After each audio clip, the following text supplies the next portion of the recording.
Okay, Andy, so you've got a really good looking golf swing, and when we combine this good looking golf swing with a video shot indoors that's a little bit dark, so we have a little bit of shaft blur going on, it's hard for me to really say too much for you to change. So thankfully, you did let me know in an email what's going on with your golf game a little bit, and basically what you said in your email is you're coming too much from the inside of the target line. I'm going to go ahead and back this up a little bit. Now I want you to just watch one thing through the impact zone of your swing. So just watch down towards impact your hands. I don't know if you can see that too much there. I'm going to go back to full speed. It just looks like you're a little bit out of sync down at the bottom of your swing. And what it looks like is what you said in your email is down towards the bottom, you get a little bit flippy with your wrists in an attempt to square up the club face, and we can see through here it's not super clear, but it looks like you might have the club head passing your hands as you come through impact. And that's going to cause some thin shots and some fat shots, as well as some club face issues where you may not be as consistent with your club face as you'd like to be. So, but as you can see here, but when you finish up this swing all the way onto your front side, good looking finish. Let me show you one thing I'd like to see you make an adjustment with right off the bat though. I'm going to bring up Sean here as a comparison. So notice how it's set up. He's got his shaft leaning where his hands are a little bit more ahead of the ball, and you've got yours leaning the opposite way. That is the way that we see people set up who do get a little bit handsy at the bottom. And I do realize that you're trying to correct too much of an in-out swing path by controlling the club face. What would be better, though, would be for you to release the club more in a fashion where the toe of the club passes the heel, but without your hands getting wristy. So what I mean by that is rather than your left wrist kind of breaking down through impact, we want to see your right hand kind of cross over the left more in a release. Let's take a look at Sean here. Release this club. I'm going to get rid of that line.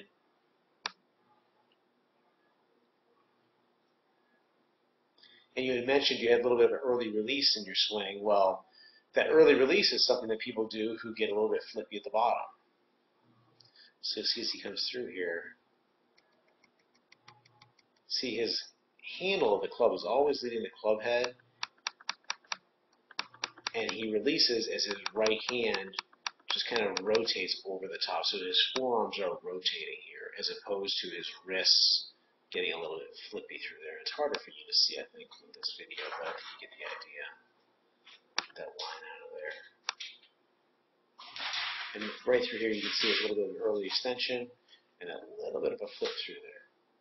All right. So an impact bag is something that is good. They can help you out with that, along with a better setup. Now let's talk about that swing path. So I'm going to move to your other viewpoint, your down the line view here. Let's get rid of our other player. Let's run this through. Pretty good looking swing. For anyone else who's watching this, Adam is a good player, and he has a good player problem, which is coming too much from the inside. So let's back this up here again.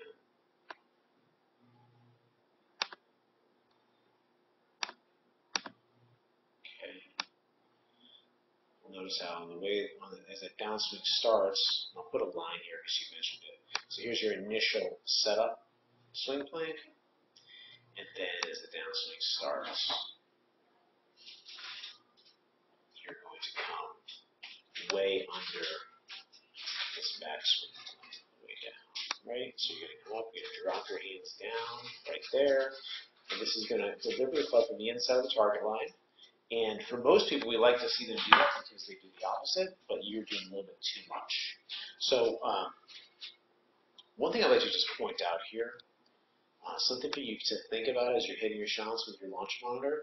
Number one is I want you to hit your shot. I want you to try to get that spin axis on the ball so that you're seeing a cut on that launch monitor, which would mean if your target line looks like this, it would mean that your actual club path is going to feel to you like you're coming through a little bit more this way. So you're going to feel like you're swinging and pulling your hands to the left a little bit. As I say that, I'm going to show you a picture of a tour player here in another video. And we're going to use Matt Avery as an example. Matt Avery, excuse me. Okay. So notice how, and this isn't going to look really too unique to you until you look at your swing. So notice how on the way down here, after he hits the ball, see how his hands come through as he's rotating through and hits the shot. Then you can see his hands are moving to the left a little bit. Let's take a look at your swing through impact.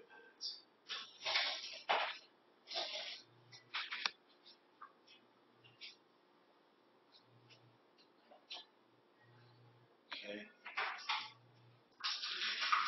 So when you come through, your hands continue kind of chasing up the target line.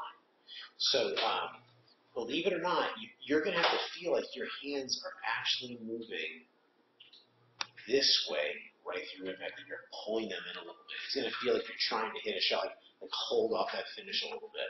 That's going to help you be able to come less from the inside of the target line. The other thing I'd recommend is for you to actually hit shots with some sort of a barrier set up here, Andy, some sort of a barrier outside of your club head up here, so that you're not able to swing that club too much from in to out. We want you to feel like you're coming more from this little out-in type of a move coming through here. So, well, your golf swing was really good. I'm going to send you a couple little drills, one for an impact bag, also another setup drill, so you can, I'd like to see your hands hang a little bit farther from your body setup, but you got a really good looking golf swing, and I think the thing for you to do is to really work on hitting those shots where you're feeling like you're pulling the club towards you a little bit through impact, swinging to the left more to help you get rid of a little bit of that big in-to-out swing.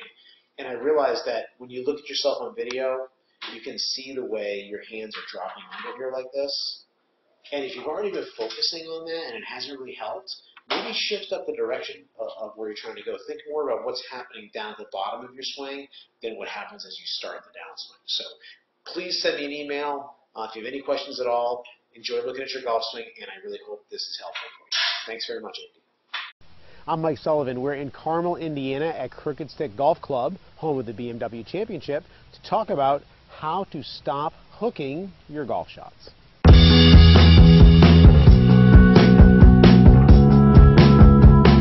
So usually we're talking about how to stop slicing.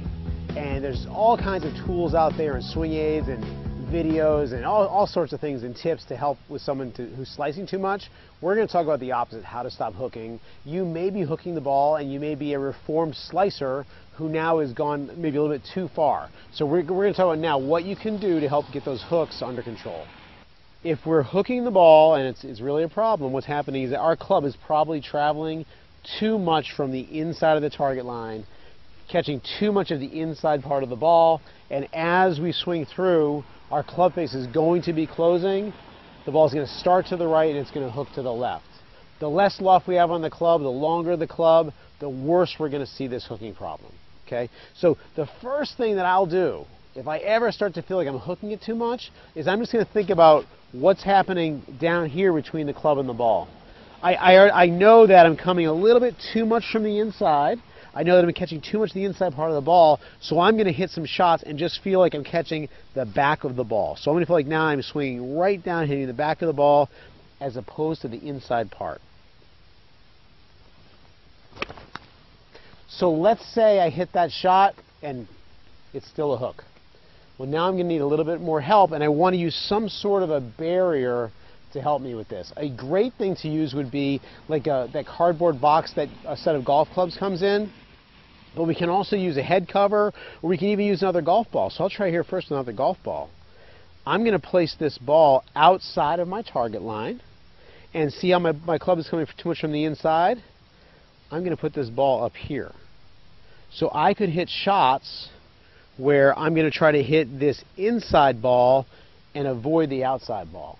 Now, one problem with this is if you're doing this on a driving range and you're coming too much from the inside, you know, you're going to get balls flying everywhere. So in this instance, we're going to go ahead and we're going to use a head cover. Okay. So we've got our head cover here, and I've got my ball right there. Okay, and it's okay to have the head cover, you know, more in the forward portion of your target line. So now I'm going to be thinking, okay, let's hit the ball and miss that head cover. Do not hit the head cover.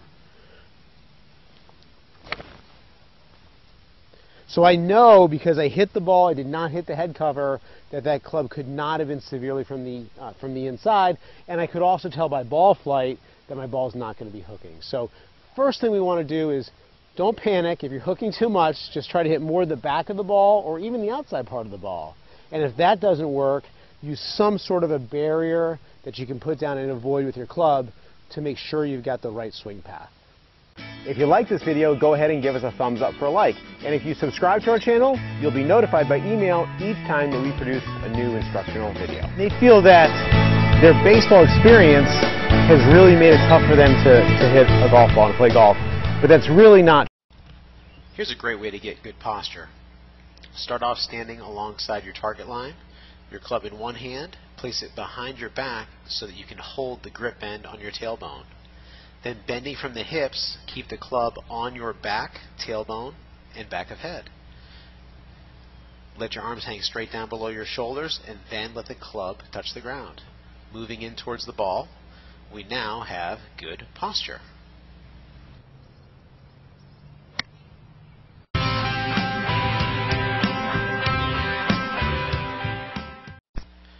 The impact bag helps us get into the correct impact position. Notice how our weight is forward and hands are forward.